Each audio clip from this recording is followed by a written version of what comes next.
Hello friends, welcome back to my channel. मैं हूं आपका दोस्त ऋत्विक और स्वागत है आपका मेरी नई सीरीज मूविंग टू बैंकॉक के पहले वीडियो में। जो भी लोग बैंकॉक में मूव होना चाहते हैं उन लोग के दिमाग में जो है वो फर्स्ट क्वेश्चन यही रहता है कि हम लोग बैंकॉक में एकोमोडेशन यानी कि रूम फॉर रेंट कैसे ढूंढे। तो चलिए ये वीडियो में यही डिस्कस करते हैं कि बैंकॉक में किस किस टाइप के जो है वो रूम रेंट पे आप ले सकते हो, उनको रेंट पे लेने की प्रोसेस क्या रहती है और यहाँ पे कौन कौन से ऐसे जो है वो एरिया है जहाँ पे अगर आप रूम रेंट पे लोगे तो आपको जो है वो कन्वीनियंट रहेगा। और साथ ही साथ वीडियो के एंड में मैं आपको कुछ ऐसी प्रो टिप्स शेयर करूँगा जिसका इस्तेमाल करके आप जो है वो रूम रेंट के थोड़े से पैसे बचा सकते हो। तो ये वीडियो का आप लास्ट तक देखिएगा क्योंकि ये वीडियो आपके लिए काफ़ी इन्फॉर्मेटिव रहने वाला है। और अगर आप मेरे चैनल पे नए हो तो मेरे चैनल को सब्सक्राइब कर दीजिए और बाजू में दिए गए बेल बटन को दबा दीजिए ताकि मैं जब भी ऐसा इन्फॉर्मेटिव वीडियो डालूँ तो आपको नोटिफिकेशन आ जाए।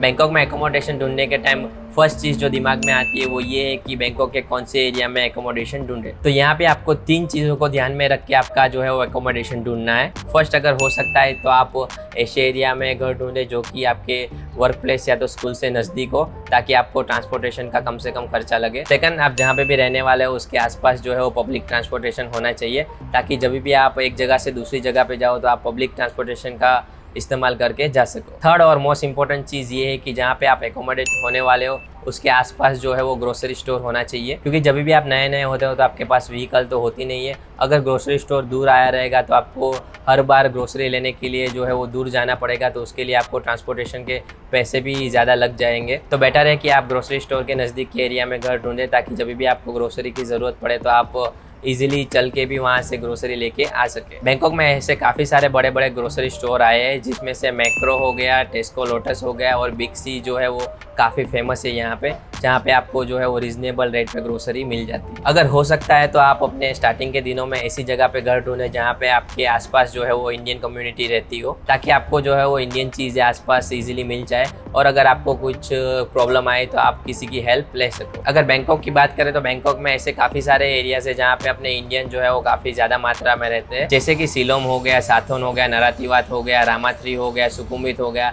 ऐसे सब एरिया में जो है वो अपनी इंडियन कम्युनिटी ज़्यादा मात्रा में रहती है। तो अगर स्टार्टिंग के दिनों में हो सकता है तो आप ऐसी जगह पे ही अपना एकोमोडेशन ढूंढें। अगर हम बैंकॉक में टाइप्स ऑफ एकोमोडेशन की बात करें तो यहाँ पे बैंकॉक में काफ़ी सारे अलग अलग टाइप्स के जो है आपको एकोमोडेशन देखने को मिल जाएंगे। जैसे कि यहाँ पे आप कोई अपार्टमेंट में रूम रेंट पे ले सकते हो, कोई कॉन्डोमिनियम में रूम रेंट पे ले सकते हो, या तो अगर आपका बजट थोड़ा सा हाई है तो आप बंगलो या तो रो हाउस भी रेंट पे ले सकते हो। अगर हम यहाँ पे बात करें कि अपार्टमेंट और कॉन्डोमिनियम में क्या डिफरेंस है तो मैं आपको बता दूं कि अगर आप अपार्टमेंट में कोई रूम लेते हो तो आपको जो है वो सिर्फ रूम मिलेगा, कोई कॉमन फैसिलिटीज़ वहाँ पे यूज़ करने को नहीं मिलेगी।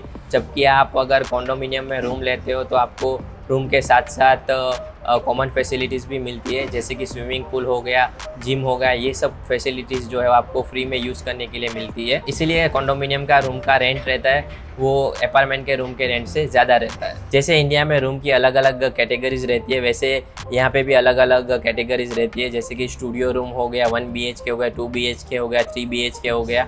ऐसी कैटेगरीज तो यहाँ पे रहती है, लेकिन उसके अलावा जो है ये सभी रूम के अंदर भी अलग अलग 3 कैटेगरीज रहती है, जिसमें फर्स्ट कैटेगरी है नॉर्मल रूम की, जिसमें आपको सिर्फ नॉर्मल रूम ही मिलेगा, उसके अंदर कोई फर्नीचर वगैरह नहीं रहेगा, सिर्फ नॉर्मल रूम रहेगा, आपको अपना फर्नीचर वगैरह खुद लेके आना पड़ेगा। सेकंड, सेमी फर्निश रूम, जिसके अंदर जो है वो थोड़ा बहुत फर्नीचर रहेगा और बाकी का फर्नीचर आपको अपनी ज़रूरत के हिसाब से लाना होगा। और थर्ड, फुल्ली फर्निश रूम हो गया, जिसमें जो है आपको फुल्ली फर्निश घर मिलेगा, जिसमें फ्रिज, टीवी, ओवन वगैरह सब चीज़ें जो है वो ओनर की रहेगी, आपको जो है वो यूज़ करने के लिए मिलेगी। यहाँ पे नॉर्मल रूम की प्राइस जो है वो चीपर रहती है, सेमी फर्निश्ड रूम की प्राइस जो है वो नॉर्मल से थोड़ी ज़्यादा रहती है और फुल्ली फर्निश्ड रूम की जो प्राइस है वो नॉर्मल और सेमी फर्निश्ड दोनों से ज़्यादा रहती है। अगर हम यहाँ पे रूम के रेंट की बात करें तो रूम का जो रेंट है वो काफ़ी सारे अलग अलग फैक्टर के ऊपर डिपेंड रहता है, जैसे कि बैंकॉक में कौन से एरिया में आप रूम रेंट पे लेते हो, उसकी जगह कितनी बड़ी है, उसमें कॉमन फैसिलिटी कौन कौन सी है, ये सब फैक्टर को ध्यान में रखते हुए रूम का जो रेंट है वो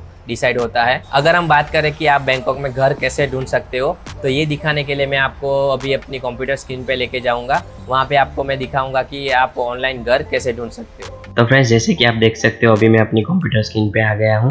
तो अभी मैं आपको बताऊंगा कि आप ऑनलाइन जो है अपना अपार्टमेंट या तो रूम फॉर रेंट बैंकॉक में कैसे सर्च कर सकते हो। तो पहले तो गूगल पे आइए, यहाँ पे लिखिए room for rent in Bangkok. जैसे आप सर्च करोगे आपके सामने बहुत सारी वेबसाइट जो है वो ओपन हो जाएगी। इन वेबसाइट में से 3 ऐसी वेबसाइट है जो कि पर्सनली मैं भी यूज़ करता हूँ अपने अपार्टमेंट या तो कॉन्डोमिनियम के सर्च के दौरान।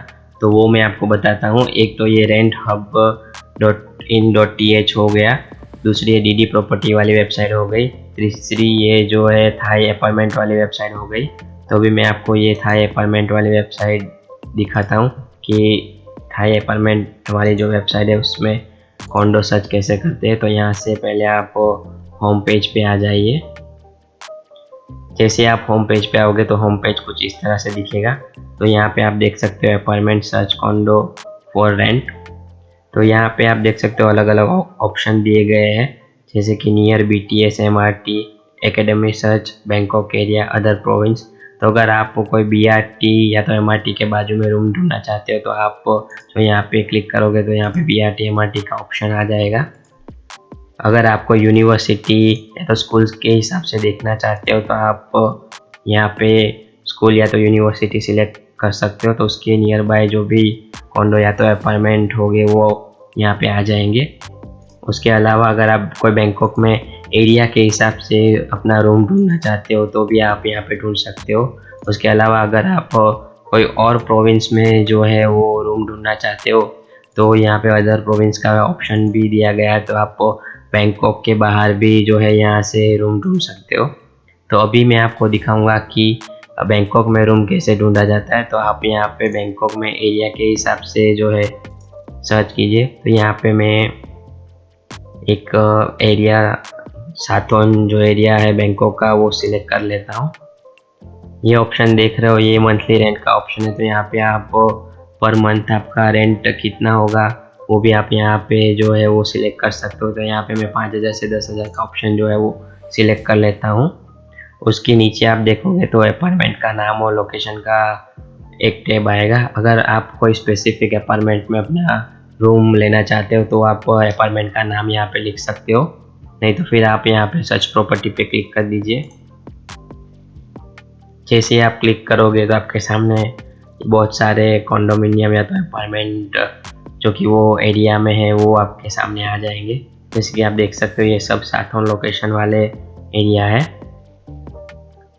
तो यहाँ पे मैं एक अपार्टमेंट सिलेक्ट कर लेता हूँ। ये अपार्टमेंट आप देख सकते हो, अपार्टमेंट प्राइम साथोन रेसिडेंट। नीचे लोकेशन दिया गया है साथोन बैंकॉक। रूम टाइप आप देख सकते हो स्टूडियो रूम है ये, और ये क्लोंगतोय MRT है उसके आसपास आया हुआ है। तो यहाँ पे मैं क्लिक करता हूँ अपार्टमेंट प्राइम साथोन रेसिडेंस पे। जैसे आप टैब पे क्लिक करोगे तो आपके सामने ये पेज ओपन हो जाएगा। यहाँ पे आप देख सकते हो रूम की फ़ोटो दिए गए हैं और अपार्टमेंट की जो कॉमन फैसिलिटीज़ वगैरह है उसके भी फ़ोटो दिए गए हैं। और उसके राइट हैंड साइड पे आप देख सकते हो कॉन्टेक्ट पर्सन की डिटेल दी गई है। और जैसे ही आप इसके नीचे आओगे तो यहाँ पे आप देख सकते हो कि पूरी जो है वो डिटेल दी हुई है यहाँ पे। तो यहाँ पे आप देख सकते हो कि अगर आपको प्रीमियम स्टूडियो चाहिए तो उसकी साइज़ जो है वो 30 स्क्वायर मीटर की रहेगी और उसका रेंट जो है वो 9,000 से लेकर 9,500 बात तक रहेगा। अगर आपको प्लस स्टूडियो चाहिए तो उसकी साइज़ जो है वो 33 स्क्वायर मीटर की रहेगी, उसका रेंट 9,500 से 10,000 बात तक लगेगा। और अगर आपको प्राइम स्टूडियो चाहिए तो उसकी जो साइज़ है वो 37 स्क्वायर मीटर रहेगी, उसका जो रेंट है आपको 10,000 से 10,500 के बीच में पड़ेगा। यहाँ पे जैसे मैंने आपको बताया कि यहाँ पे रूम रेंट जो है वो रूम की साइज़ के ऊपर डिपेंड करता है। तो यहाँ पे आप देख सकते हो जैसे रूम की साइज़ बढ़ती जा रही है यहाँ पे रेंट भी बढ़ता जा रहा है। यहाँ पे नीचे आप एक और चीज़ देख सकते हो कि all rate are subject to change without prior notice. तो यहाँ पे ये जो रेंट है इसकी प्राइस जो है वो कभी भी बढ़ सकती है। और उसके नीचे आप वो देख सकते हो promotion price for the 1 year contract. तो जैसे कि मैंने आपको बताया कि यहाँ पे ज़्यादातर 1 ईयर का कॉन्ट्रैक्ट जो है होता है रूम का, तो ये जो प्राइस है वो 1 ईयर कॉन्ट्रैक्ट की प्राइस है। अगर आप 1 ईयर से कम टाइम पे जो है रूम रेंट पे लेना चाहते हो तो ये प्राइस जो है यहाँ पे बढ़ जाएगी, इतनी नहीं रहेगी। इसके जैसे आप नीचे जाओगे तो यहाँ पे आप वो देख सकते हो अपार्टमेंट की पूरी डिटेल जो है यहाँ पे दी हुई है और यहाँ पे सब चीज़ें भी लिखी हुई है जो कि आपको रूम के साथ मिलेगी। तो ये जो रूम है वो फुल्ली फर्निश्ड है। आप देख सकते हो refrigerator, microwave, digital TV, air conditioner, brand new furniture, pocket spring mattress, ये सब चीज़ें जो है वो आपको मिलेगी। यहाँ पे गूगल मैप की लिंक, लोकेशन की जो है वो लिंक दी गई है और नीचे ऑफिस का टाइम भी लिखा गया है। तो अगर आपको ये रूम देखना है तो आप ये टाइम पे जा सकते हो। नीचे डायरेक्शन वगैरह भी दी हुई है, नीचे जनरल इन्फॉर्मेशन दी हुई है। जैसे कि मैंने आपको बताया कि यहाँ पे जो है आपको 2 महीने का डिपॉजिट देना रहता है और एडवांस जो रेंट है वो 1 मंथ का देना रहता है। और ये वाटर सप्लाई चार्ज इधर कितने लगते हैं वो सब लिखा हुआ है और इलेक्ट्रिक चार्ज का भी लिखा हुआ है पर यूनिट का प्राइस। ये तो आपको अपने ये यूसेज के हिसाब से जो है वो खुद ही पे करना पड़ेगा। फिर नीचे जैसे आप आते हो तो नियर बाय अट्रैक्शन क्या क्या है वो भी यहाँ पे इंफॉर्मेशन पूरी दी गई है। तो यहाँ पे आप देख सकते हो इंटरनेशनल स्कूल नियर बाय कौन कौन सी है ये भी दिया गया है। यहाँ पे यूनिवर्सिटी कॉलेज कौन कौन सी है, इंटरेस्टिंग प्लेस कौन कौन से ये भी दिया हुआ है। अगर यहाँ पे आपको जो ये सब थाई में दिख रहा है तो यहाँ पे आप इंग्लिश में भी ट्रांसलेट कर सकते हो। तो अब ये सब चीज़ें इंग्लिश में आ जाएगी। उसके नीचे जो है वो एडिशनल डिटेल दी गई है, बिजनेस एरिया कौन कौन से है, पार्क वगैरह कौन कौन से, ये सब। अगर ये रूम आपको चाहिए तो यहाँ पे आप किसी पर्सन को कांटेक्ट कैसे कर सकते हो ये मैं आपको बता देता हूँ। तो जैसे हम लोग स्टार्टिंग में ये पेज पे आए थे तो आपने ये जो फोटोज़ देखे थे रूम और अपार्टमेंट के, तो उसके राइट हैंड साइड पे आप देख सकते हो कॉन्टेक्ट करके ऑप्शन है। तो यहाँ पे आप देख सकते हो फ़ोन नंबर दिया गया है, लाइन आईडी भी दिया गया है, यहाँ पे ईमेल भी दिया गया है और यहाँ पे वेबसाइट के नाम पे फेसबुक पेज की लिंक दी गई है। तो आप जो है ये कॉन्टैक्ट डिटेल पे कॉन्टैक्ट करके एजेंट या तो ओनर से रूम देखने के लिए अपनी मीटिंग फिक्स कर सकते हैं। अगर रूम आपकी रिक्वायरमेंट के हिसाब से है तो उसके बाद आप जो है अपना एग्रीमेंट साइन कर सकते हैं। और यही वेबसाइट की जैसे 2 और वेबसाइट है, जैसे कि मैंने स्टार्टिंग में बताया ये renthub.in.ph हो गया। उसके बाद आप तो ये डीडी प्रॉपर्टी में भी रूम जो है अपना देख सकते हो रेंट के लिए। तो जैसे आप रेंट हब वाली वेबसाइट पे आओगे तो यहाँ पे आप देख सकते हो BRT या तो MRT से आपको यहाँ पे रूम सर्च कर सकते हो। पॉपुलर एरिया के हिसाब से भी रूम सर्च कर सकते हो, प्रोविंस के हिसाब से भी रूम सर्च कर सकते हो। तो इसकी सिस्टम भी सेम एज मैंने जैसे आपको दिखाया वैसी है। डीडी प्रॉपर्टी वाले साइट पे भी सेम मैंने जैसे दिखाया आप वैसे ही रूम सर्च कर सकते हो। जैसे आप देख सकते हो यहाँ पे बाय और रेंट का ऑप्शन आता है। जैसे आप रेंट पे क्लिक करोगे आप तो यहाँ पे एरिया वगैरह के हिसाब से जो है रूम सर्च कर सकते हो। आप इन वेबसाइट के अलावा भी आप यहाँ पे देख सकते हो बहुत सारी वेबसाइट दिखा रहा है। तो आप वो वेबसाइट पे जाके भी जो है वो अपना रूम फॉर रेंट सर्च कर सकते हो बैंकॉक में। जैसे आप कोई रूम फाइनल कर लेते हो तो एजेंट या तो जो ओनर है जिसके थ्रू आपने वो घर देखा है वो आपको रूम का कॉन्ट्रैक्ट करने के लिए बोलेगा। यहाँ पे बैंकॉक में जो रूम रेंट का कॉन्ट्रैक्ट है वो ज़्यादातर ओनर या तो एजेंट जो है वो 1 साल का करवाते हैं। कोई कोई एजेंट या तो ओनर रहते हैं वो इससे कम समय का कॉन्ट्रैक्ट करने के लिए भी मान जाते हैं, जैसे कि 6 महीना या तो 4 महीने का कॉन्ट्रैक्ट के लिए। लेकिन फिर वो लोग जो है वो रेंट की प्राइस थोड़ी सी हाई कर लेते हैं। तो यहाँ पे बेटर यही होगा कि आप जो है वो अगर लंबे टाइम तक रहने वाले हो तो आप जो है यहाँ पे 1 साल का कॉन्ट्रैक्ट करवाएं ताकि आप जो है वो रेंट में थोड़ा सा अपना पैसा बचा सके। और डिपॉजिट का सिस्टम यहाँ पे ये है कि जब भी आप कोई रूम का कॉन्ट्रैक्ट साइन करते हो तभी आपका जो रेंट रहेगा वो 2 महीने का रेंट आपको जो है वो ओनर को एज अ डिपॉजिट देना होगा। प्लस एवरी मंथ स्टार्ट होते ही आपको जो है वो एडवांस में रेंट देना होगा। यानी कि फर्स्ट टाइम अगर आप कोई रूम लेते हो तो आपको 3 महीने का रेंट जो है वो आपको देना पड़ेगा। ज़्यादातर बैंकॉक में रूम रेंट की यही सिस्टम चलती है, लेकिन उसके बाद भी आप एजेंट या तो ओनर से जो है वो रिक्वेस्ट कर सकते हो। अगर वो मान गया तो इससे कम भी डिपॉजिट ले सकता है। अगर हम लोग यहाँ पे डॉक्यूमेंटेशन की बात करें तो जब भी आप कोई रेंट एग्रीमेंट साइन करते हो तभी जो ओनर या तो एजेंट है वो आपके पास अपनी पासपोर्ट की कॉपी, अपने वर्क परमिट की कॉपी मांगेगा। और यहाँ पे कोई एजेंट या तो ओनर ऐसे रहते हैं जो कि आप जिस कंपनी में काम करते हो उस कंपनी से एक लेटर भी मांगेगा जिसमें ये लिखा होगा कि आप जो है वो कंपनी में काम करते हो। अगर हम लोग यहाँ पे बात करें कि रेंट एग्रीमेंट में क्या क्या डिटेल होती है तो मैं आपको बता दूँ कि रेंट एग्रीमेंट में आपका पूरा नाम रहेगा, आपका पासपोर्ट डिटेल रहेगा, आप कहाँ पे काम करते हो ये सारी डिटेल रहेगी आपकी। प्लस जो ओनर है उसका पूरा नाम, उसका आईडी कार्ड का नंबर रहेगा। इसके अलावा आप रूम कितने टाइम तक रेंट पे ले रहे हो वो डिटेल रहेगी।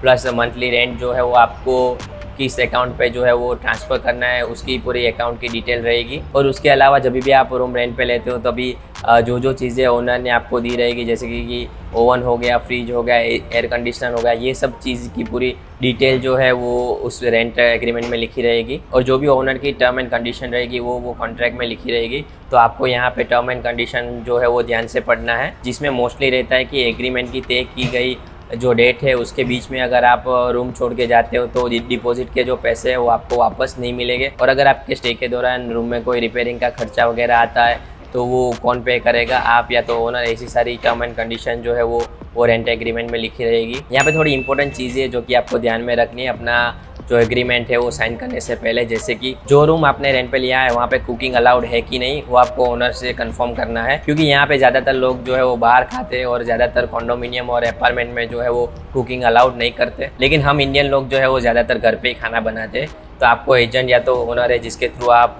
रूम रेंट पे ले रहे हो, उनसे ये बात कंफर्म करनी है कि जो रूम आप रेंट पे ले रहे हो वहाँ पे कुकिंग अलाउड है कि नहीं है। दूसरी चीज़ ये कि अगर आपके रूम में कोई रिपेयरिंग का खर्चा आया तो वो कौन करेगा, ओनर करेगा या तो फिर वो आपको ही करना रहेगा। वो आपको जो है वो ओनर से कंफर्म करना है। यहाँ पे अगर हो सकता है तो आप अपने स्टार्टिंग के दिनों में ऐसा ही रूम रेंट पे लेना जिसका अगर कोई रिपेयरिंग का चार्ज आता है तो वो पेड बाय ओनर हो। क्योंकि जब भी आप नए नए होते हो तो आपको मालूम नहीं रहता कि टेक्नीशियन जो है वो कहाँ पे मिलेगा और कौन सी चीज़ कहाँ पे रिपेयर होती है। और स्टार्टिंग के दिनों में आपका जो फोकस है वो आपके काम पे रहेगा। तो यही बेटर है कि ऐसी छोटी छोटी चीज़ें जो है वो आपको ओनर ही करके दे। और तीसरी चीज़ ये कि जब भी आप रूम रेंट पे लेते हो तो जो भी चीज़ आपको ओनर प्रोवाइड करता है, जैसे कि फ्रिज हो गया, टीवी हो गया, वॉशिंग मशीन हो गया, एयर कंडीशनर हो गया, फिर जो है बेड हो गया, सोफ़ा होगा, ये सारी चीज़ें जो है आपको बारीकी से चेक करनी है। अगर इन सारी चीज़ों में से आपको कोई प्रॉब्लम नज़र आती है तो आप जो है वो उसी टाइम ओनर या तो एजेंट को बोल दीजिए रेंट एग्रीमेंट साइन करने से पहले, ताकि जो है वो उनके दिमाग में भी रहे और अगर चेंज हो सकता है तो आपको चेंज करके भी दे दे। यहाँ पे थाई लोग काफ़ी पोलाइट और हेल्पफुल रहते हैं।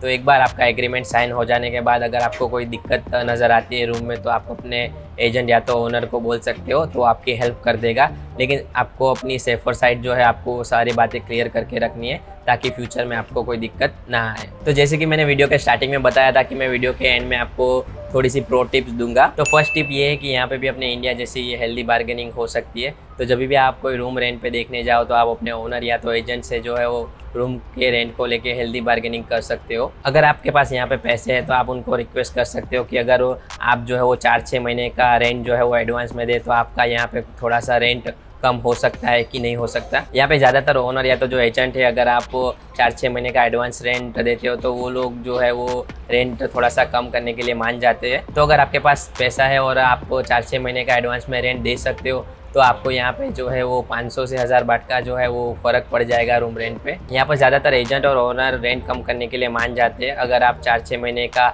एडवांस में रेंट उनको दो तो यहाँ पे आपका थोड़ा सा भी एक्सपेंस जो है वो रूम रेंट पे बच सकता है। तो वो पैसे आप जो है वो दूसरी जगह पे खर्च कर सकते हो। और दूसरी टिप ये है कि अगर आप बैंकॉक में सिंगल ही मूव हो रहे हो तो आप लोग जो है वो कोई शेयरिंग में रूम ढूंढे ताकि जितना भी पैसा आपका रूम रेंट से बचता है वो आप अपने दूसरे एक्सपेंस पे स्पेंड कर सके। तो फ्रेंड्स, मैं उम्मीद करता हूँ कि ये वीडियो देखने के बाद आपको बैंकॉक में एकोमोडेशन या तो रूम रेंट पे कैसे ले उसके ऊपर डिटेल में इन्फॉर्मेशन मिल गई रहेगी। और अगर इसके अलावा आपके कोई और क्वेश्चन है तो आप मुझे नीचे कमेंट सेक्शन में कमेंट करके बता सकते हैं। तो आपके क्वेश्चन का आंसर मैं नीचे कमेंट सेक्शन में कमेंट करके बता दूंगा। और अगर आपको मेरा ये वीडियो इन्फॉर्मेटिव लगा तो ये वीडियो को लाइक करें और जो भी लोग बैंकॉक में मूव होना चाहते हैं उनके साथ ये वीडियो शेयर ज़रूर करें। तो चलिए मिलते हैं अगले वीडियो में।